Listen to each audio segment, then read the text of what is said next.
ನಿನ್ನ ಯಾವುದೇ ಎಕ್ಸ್ಪ್ಲನೇಷನ್ ಕೇಳೋದಕ್ಕೆ ನಾನು ರೆಡಿ ಇಲ್ಲ. ನಂಬಿಕೆ ನೀನು ಮುರಿದ್ಬಿಟ್ಟೆ. ನನ್ನ ತಂಗಿ ಜೀವನ ಹಾಳು ಮಾಡಿದೆ. ನಿನ್ನೆ ನಾನು ಯಾವತ್ತೂ ಕ್ಷಮಿಸಲ್ಲ, ಯಾವತ್ತೂ ಕ್ಷಮಿಸಲ್ಲ.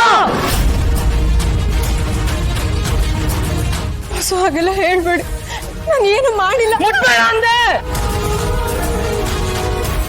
ನಿನ್ನ ಮುಖ ನೋಡೋದಕ್ಕೆ ನಿನಗೆ ಅಸಹ್ಯ ಅನಿಸ್ತಾ ಇದೆ.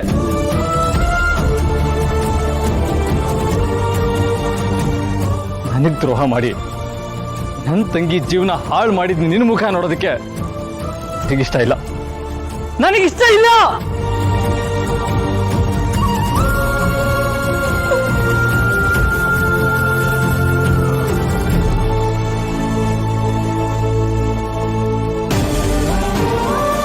ದುರ್ಗಾ, ಆ ಕಡೆ ಹೆತ್ತ ಮಗಳೇ ನನಗೆ ದ್ರೋಹ ಮಾಡಿದ್ಲು.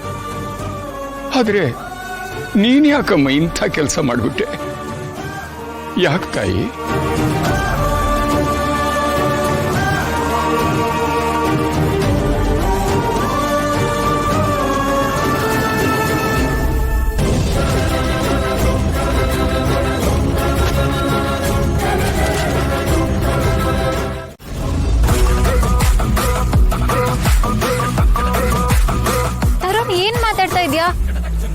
ಮಾತ್ ಕೇಳಿ ನನಗೆ ಭಯ ಆಗ್ತಿದೆ.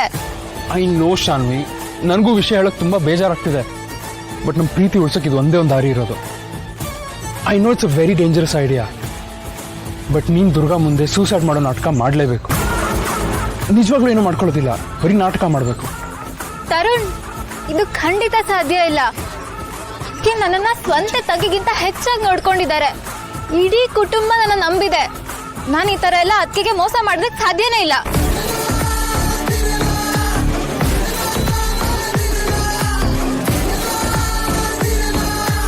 ಓಕೆ ಶಾನ್ವಿ, ಹಾಗಿದ್ರೆ ನಾವಿಬ್ರು ದೂರ ಆಗೋದು ನಿಂಗೆ ಓಕೆನಾ? ಶರತ್ ನಂಗೆ ಆಲ್ರೆಡಿ ಮನೆಯಿಂದ ಆಚೆ ಹಾಕೇ ಬಿಟ್ಟಿದ್ದಾನೆ. ಇನ್ನು ನೆಕ್ಸ್ಟು ಊರಿಂದಾನೇ ಓಡಿಸ್ತಾನೆ. ನಿನ್ನ ನೆನಪಲ್ಲಿ ನಾನು ಸತ್ರೆ ನಿನ್ನ ನೆಮ್ಮದಿಯಾಗಿ ಬದುಕಕ್ಕಾಗತ್ತಾ? ಪ್ಲೀಸ್ ತರುಣ್, ಈ ತರ ಎಲ್ಲ ಮಾತಾಡ್ಬೇಡ. ಸಾವು ಅಂತೆಲ್ಲ ಹೇಳಿ ನನ್ನ ಹೆದರಿಸ್ಬೇಡ. ನೋಡು ಶಾನ್ವಿ, ನನಗೂ ಗೊತ್ತು ದುರ್ಗಾ ತುಂಬಾ ಒಳ್ಳೆಯವಳು ಅಂತ. ಅವಳಿಗೆ ಈ ಥರ ಸುಳ್ಳು ಹೇಳಿ ಅವಳ ಮುಂದೆ ನಾಟಕ ಮಾಡೋದು ನನಗೂ ತುಂಬಾ ಗಿಲ್ಟ್ ಆಗ್ತಿದೆ. ಬಟ್ ಒಂದ್ಸರಿ ಯೋಚನೆ ಮಾಡು, ದುರ್ಗಾ ನೀನು ನಾಟಕ ನಂಬಿ ನಮ್ಮಿಬ್ರು ಮದುವೆ ಮಾಡಕ್ಕೆ ಹೆಲ್ಪ್ ಮಾಡಿದ್ರೆ ಶರತ್ ನಿನ್ ಮೇಲೆ ಕೋಪ ಮಾಡ್ಕೊಳಕ್ ಸಾಧ್ಯನೇ ಇಲ್ಲ. ಅದ್ ಹೇಗ್ ತರುಣ್? ನಂಗೆ ಗೊತ್ತಾದ್ರೆ ನಮ್ಮಿಬ್ರನ್ನ ಸುಮ್ಮನೆ ಬಿಡಲ್ಲ. ನೋಡು ಶಾನ್ವಿ, ವಿಷಯ ತುಂಬಾ ಸಿಂಪಲ್ ಆಗಿದೆ.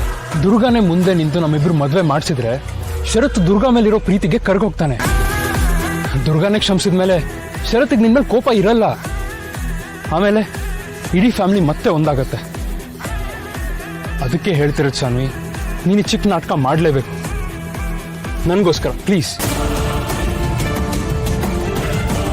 ಪ್ಲೀಸ್ ಶಾನ್ವಿ, ನನಗೋಸ್ಕರ.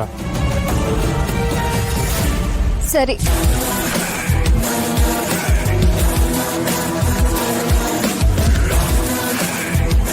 ಶಾನ್ವಿಯಿಂದ ಈ ಥರ ಸುಳ್ಳು ಆತ್ಮಹತ್ಯೆ ನಾಟಕ ಮಾಡಿಸಿ ದುರ್ಗನ್ನ ಪೂರ್ತಿ ಟ್ರ್ಯಾಪ್ ಮಾಡಿಬಿಟ್ಟೆ. ಈ ರೀತಿ ಐಡಿಯಾ ಕೊಟ್ಟ ಮಾಳ್ವಿಕಾ ಅತ್ತೆ ನಿಜವಾಗ್ಲೂ ಗ್ರೇಟ್. ಎಂಥ ಮಾಸ್ಟರ್ ಪ್ಲಾನ್. ಒಂದೇ ಕಲ್ಲಿಗೆ ಎರಡು ಹಕ್ಕಿ. ದುರ್ಗಾ ಮತ್ತೆ ಶರತ್ ಕತೆ ಇವತ್ತಿಗೆ ಮುಗೀತು.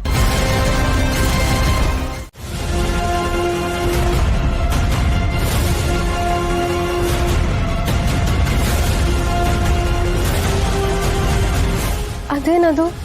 ಆ ಸರೋವರದ ಮಧ್ಯದಲ್ಲಿ ಆ ಅಮೃತ ಶಿಲೆಯ ಬೊಗ್ನಿ ಗಾಳಿಯಲ್ಲಿ ಹೇಗೆ ತೇಲ್ತಾ ಇದೆ? ಅದರಲ್ಲಿ ಏನಿದೆ ಅಂತ ನಿನ್ಗೇನಾದ್ರೂ ಗೊತ್ತಾ? ಆ ಬೋಗುಣಿಯಲ್ಲಿರೋದು ಅಂತಿಂತದಲ್ಲ ಅಂಬಿಕಾ. ಆ ಕರಾಳ ರಾಕ್ಷಸಿ ರಕ್ತಾಕ್ಷಿಯನ್ನ ಸಂಪೂರ್ಣವಾಗಿ ನಾಶ ಮಾಡೋದಕ್ಕೆ ಬೇಕಾಗಿರುವಂಥ ಆಯುಧ.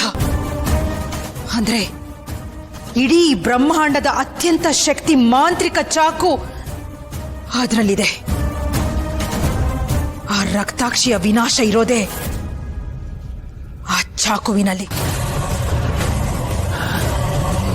ಏನು? ಆ ರಕ್ತಾಕ್ಷಿನ ಸಾಯಿಸೋ ಮಾಂತ್ರಿಕ ಚಾಕು ಅಲ್ಲಿದ್ಯಾ? ಅದು ಸಿಕ್ಕಿದ್ರೆ ನಾನು ನನ್ನ ಮಗಳನ್ನ ಕಾಪಾಡ್ಕೋಬಹುದು. ಆದ್ರೆ ಅದನ್ನ ನೋಡಿ ನೀನ್ ಯಾಕೆ ಇಷ್ಟೊಂದು ಹೆದರ್ಕೋತಾ ಇದೆಯಾ? ನಿನಗೆ ಅದ್ರ ಹಿಂದೆ ಇರೋ ಭೀಕರ ಕಂಟಕ ಗೊತ್ತಿಲ್ಲ ಅಂಬಿಕಾ. ಆ ಮಾಂತ್ರಿಕ ಚಾಕುವಿಗೆ ಘೋರವಾದ ಕಾವಲಿದೆ. ಆ ಬೋಗುಣಿಯಲ್ಲಿ ಚಾಕುವನ್ನ ಹಾಗೆ ಸುಮ್ಮನೆ ಇಟ್ಟಿಲ್ಲ. ಕರಾಳ ದ್ರವ್ಯದ ಒಳಗೆ ಅದನ್ನು ಸಂಪೂರ್ಣವಾಗಿ ಮುಳುಗಿಸಿದೆ. ಆ ಚಾಕುವನ್ನ ನಾವು ಕೈಯಲ್ಲಿ ಮುಟ್ಟಬೇಕಾದ್ರೆ ಮೊದಲು ಆ ಬೋಗುಣಿಯಲ್ಲಿ ಇರುವಂತ ದ್ರವ್ಯವನ್ನ ಸಂಪೂರ್ಣವಾಗಿ ಕುಡಿದು ಖಾಲಿ ಮಾಡಬೇಕು. ಏನೋ ದ್ರವ್ಯವನ್ನ ಕುಡಿಬೇಕಾ? ಏನದು ವಿಚಿತ್ರ ದ್ರವ್ಯ? ಅದನ್ನ ಕುಡಿದ್ರೆ ಏನಾಗತ್ತೆ? ಆ ದ್ರವ್ಯವನ್ನ ಯಾರು ಕುಡಿತಾರೋ ಅವ್ರಿಗೆ ತಮ್ಮ ಇಡೀ ಜೀವನದ ಅತಿ ಘೋರವಾದ, ಕ್ರೂರವಾದ, ಅತ್ಯಂತ ಕರಾಳವಾದ ಹಳೆ ನೆನಪುಗಳೆಲ್ಲ ತಮ್ಮ ಕಣ್ಣು ಮುಂದೆ ಮತ್ತೆ ಮರುಕಳಿಸುತ್ತೆ.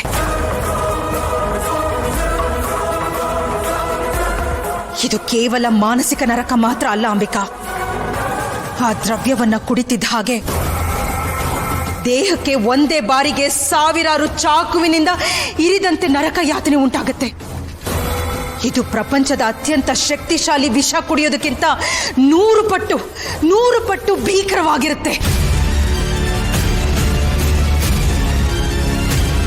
ಈ ಕರಾಳ ಯುದ್ಧದಲ್ಲಿ ನೀನು ಗೆದ್ರೆ ಮಾತ್ರ ನೀನು ನನ್ನ ಪಕ್ಕದಲ್ಲಿ ನಿಲ್ಲಲು ಯೋಗ್ಯಳೋ ಅಥವಾ ಅಲ್ವೋ ಅನ್ನೋದು ನಿರ್ಧಾರವಾಗುತ್ತೆ.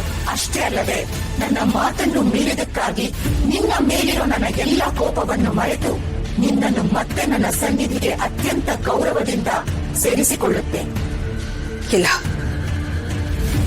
ಈಗ ನಮಗೆ ಬೇರೆ ದಾರಿನೇ ಇಲ್ಲ.